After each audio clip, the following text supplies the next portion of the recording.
Brian. I will introduce myself.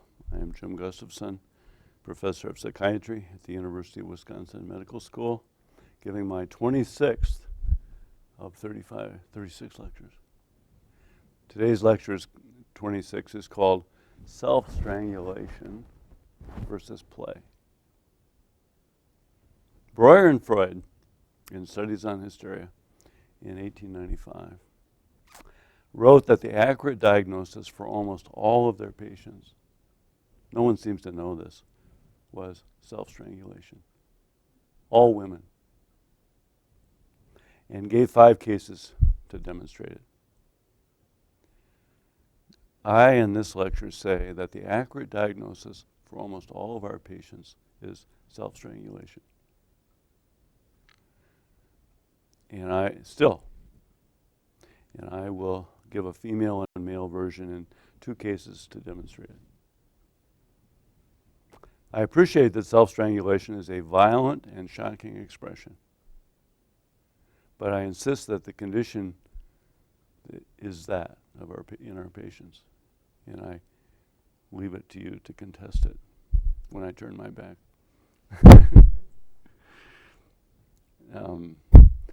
In fact, it is the condition of the whole helping profession, of which we're in one branch of the helping professions. David Malan called it the helping profession syndrome. I alluded to it last week when I said we all get caught up in an electronic current of history that we're drowning in, and that it acts like a funnel. Once you drop down into a funnel, it's very difficult to get free of it, and you just keep dropping. Indeed, it is a kind of hell, exactly as in the funnel of the Inferno in Dante, same architecture in 1300. Uncanny. Now, if I tell you terrible things like this, in this offhanded way I have, I never leave you to languish. So you have nothing to fear. The reversal of being on a funnel is being on a playing field.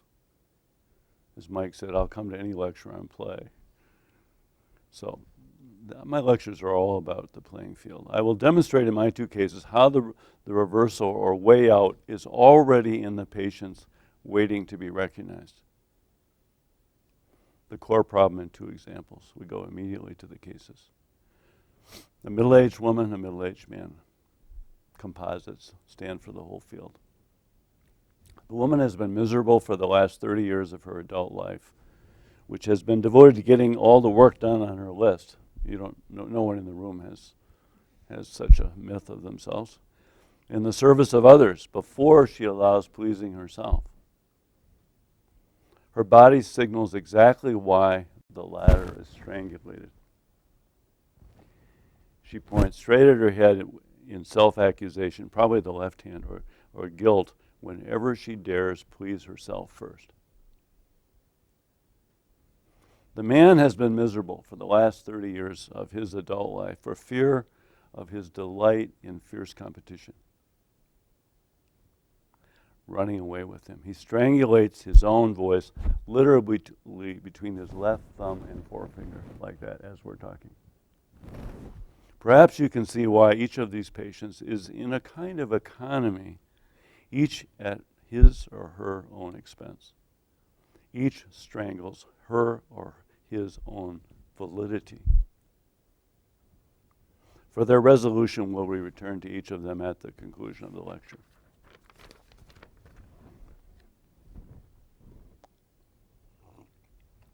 Now for a pair of dreams of myself about the force field and why should these 2 cases be the typical cases? The question is begged, isn't it? If it's true, this is a radical claim. The middle section then of the lecture about to begin explains what Gottman calls the oikonomia, or the economic field in which these lives are lost or won. Preparing for this lecture, I dreamt 2 panels, which we'll go to momentarily, which are juxtaposed. And whenever anything is juxtaposed in a dream that appears next door to each other, it invites comparison of what's juxtaposed. That's called an implicit metaphor. First panel now, Brian will go to the whiteboard. Two hot engines. The top one is the first, and we'll talk about it, and then the bottom engine. They're slightly different. I'm in a corridor, that's in the top left-hand drawing, like that of a jet plane, a long corridor, but simultaneously it's like a railroad track with an immense locomotive at the front of it. You see that? I find myself, and I'm up with the pilots in the cabin, and I feel their excitement looking out. They're taking over vast tracts of land in South America in the dream. Until I go to the back of the cabin and I see millions of poor people streaming into the cabin as into the back door of a church for places in the back pews. So this is a hot engine, and as Lèvi-Strauss would say, notice that it has a headlong momentum to the right. It's on fire. Fiery energy propels this project. All pack behavior pulls us in by its frenzy, as Kennedy would say. So what you get in a hot engine is a tremendous differential between the top and the bottom. The top, the pilots are hot in their seats. They're in the hot seats. The poor people are out in the cold, and they're hoping to get in something in the back, right? All right, so that's the first. Let's return from the whiteboard, Brian. So I'll tell you the next panel that I'm about to put before you.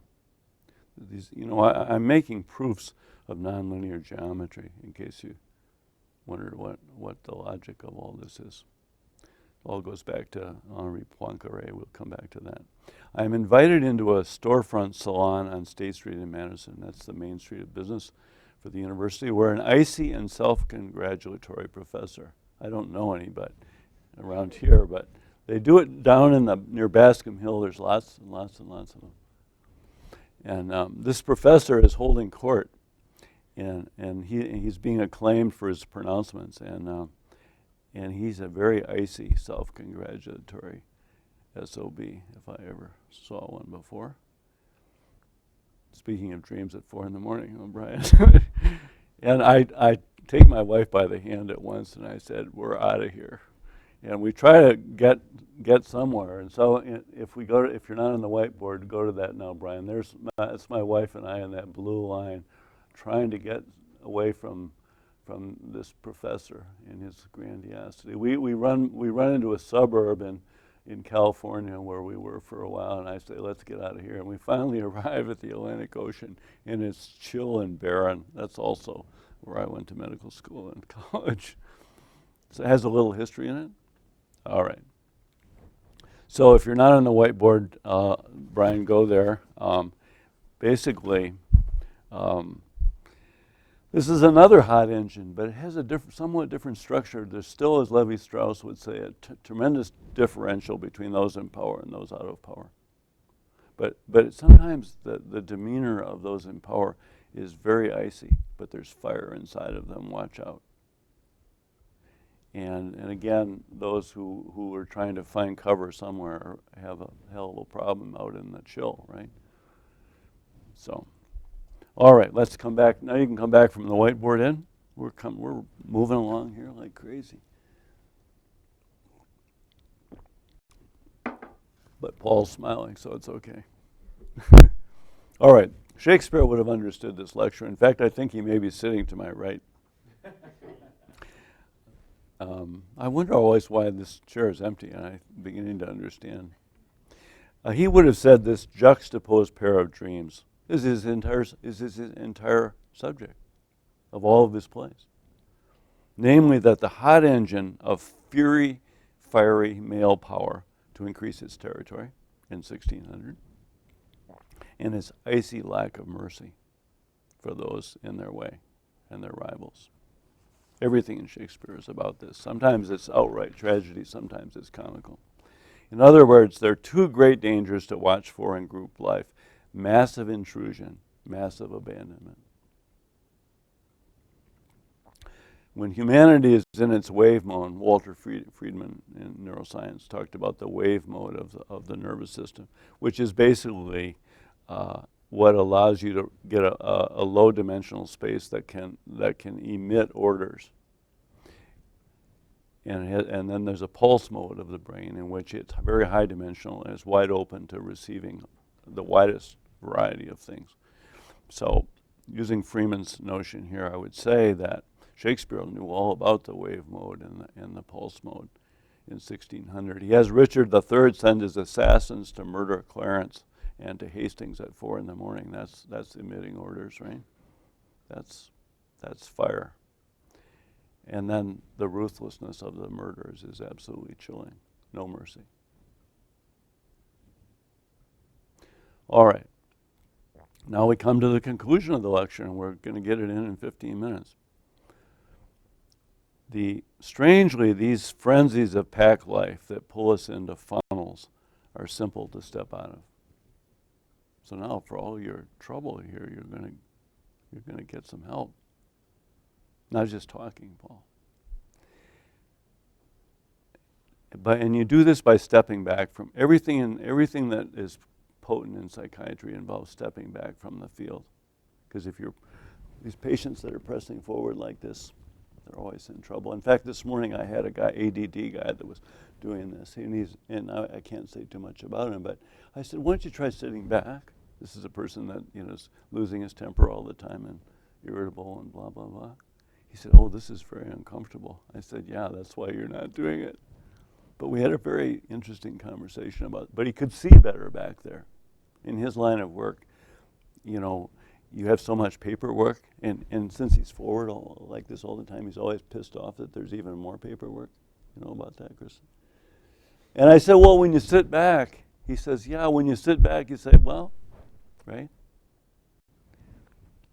All right. So Bateson argued, anyway, Huizinga argued that play in us is far older than this pack business. It goes back, dogs can play. They knew about play long before we even existed. So as Bateson argued, we and all other mammals know by what he called context markers when we're in play on a playing field. You can look at a very beautiful 2-minute video on Google of husky dogs up in Hudson Bay coming down. This husky, the polar bear comes down, hasn't eaten for 4 months, comes upon these huskies. The guy is filming his huskies and thinks that's the end of the huskies, right? The husky gets into a bowing crouch, and the bear responds, and they start playing, and then the bear comes back and plays with the huskies for the whole week, even though it hasn't eaten in 4 months. Now that is powerful. The context markers at play are so powerful. Isn't that interesting in a neuroscience point of view? I mean, how you can switch out of violent destruction about to happen into a play mode. If you want to look it up, Stuart Brown, Animals at Play, you can Google that and you'll find it. All right. Let's go to the whiteboard, and then we'll finish up with the 2 cases. Let's go to the whiteboard and look at the right, and that's the juxtaposition of the funnel of hell and the field of play. One step of that guy, that blue guy there, who's hesitating in midair, is if I take one step, I find myself in a funnel of hell. And if I take a different step, I find myself on a field of play. And the dynamics are totally different, just as we were talking about with the huskies and the polar bear. Same for us. We're just mammals like them. All right. So this funnels are incredibly important because all of hell occurs in funnels where things get worse and worse. You get more and more tired and you get more and more incapable in a funnel of hell. Whereas on a playing field, fresh energy just pumps in all the time. All right, here's the end of the lecture. Here's, we got 2 more minutes and you should go to morbidity and mortality. All right, here's our 2 cases and how all of this bears with absolute precision on our 2 typical cases in psychiatry. So you're getting a fair amount here. We will examine the lines of sight available to each of these people and how, when you have only one, you end up in a funnel. And you can see that you're going into a funnel, but you don't know how to get out of it. That's every time I walk into a room, I walk into that. Like the person this morning I told you about who's like this and getting more and more angry and irritable and in hell. So the first one, the woman. I walk into this room with the resident last year, and I see this dreadful look on this woman's face, and it's hopelessness. And but then she turned out to have a second line of sight juxtaposed right next door to the first line of sight. And you look this way, you see one thing. You look that way, you see something else.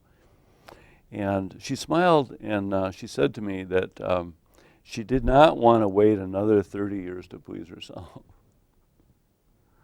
And she was beginning to experiment in giving herself what pleased herself. Typical of most of our patients, she did not know that she knew. So it's up to us to recognize these things. That the way out of this funnel of continually getting more and more tired on your list, right, and life being more and more pointless, that's fatal. You do not, I said to her, you do not have to keep staring into a world that gets darker and narrower all the time. Notice how you look slightly upward like that, and you saw your way into a different world, which is a new beginning for you. She gave me a very beautiful smile for this exchange. Finally, our man, in fewer words, who's been miserable for accomplishing so little of his potential. Why? Left hand strangulates his fierce competitive urges. Why does he do that? For fear of strangulating someone else, like he once did to his brother in a wrestling match and almost killed him. In his dream, then, in this session, he's having one of these 4 a.m. deals. He's watching another man have a success, and is glad for the man. It starts out all right. Then he thinks critically that the man is not so hot. They're flying in these model airplanes, with the engines and so on. First he thinks he's glad the guy's flying so well, and then he thinks, oh, he's not so hot. In other words, he starts to have another one of these competitive urges, right? Once again, his thumb and forefinger closed down on his neck and his voice, right? I pointed out to him that here we are again with the terror of destroying another man. If he allows himself to get fully competitive. In other words, that one and only line of sight seems to just lead into a funnel of destruction. But he gathers his eyes to think. It's a wonderful shift here. Here's the great thing about the nervous system. Just looking in the holonomic brain, just look in another direction, you'll see a different world. And he says to the resident and me, laughing out loud, hell, he says, I used to play chess so poorly until I saw I had to destroy my opponent to triumph myself. I loved it, he says. So, we have come full circle with these 2 examples, showing how 2 lines of sight at least allow a new beginning in this economy from self-strangulation to play. It is a terrible thing to strangulate your own validity. It is a great thing to take back your own validity. The first is a terrible funnel of hell. The second is a beautiful field of play. Thank you.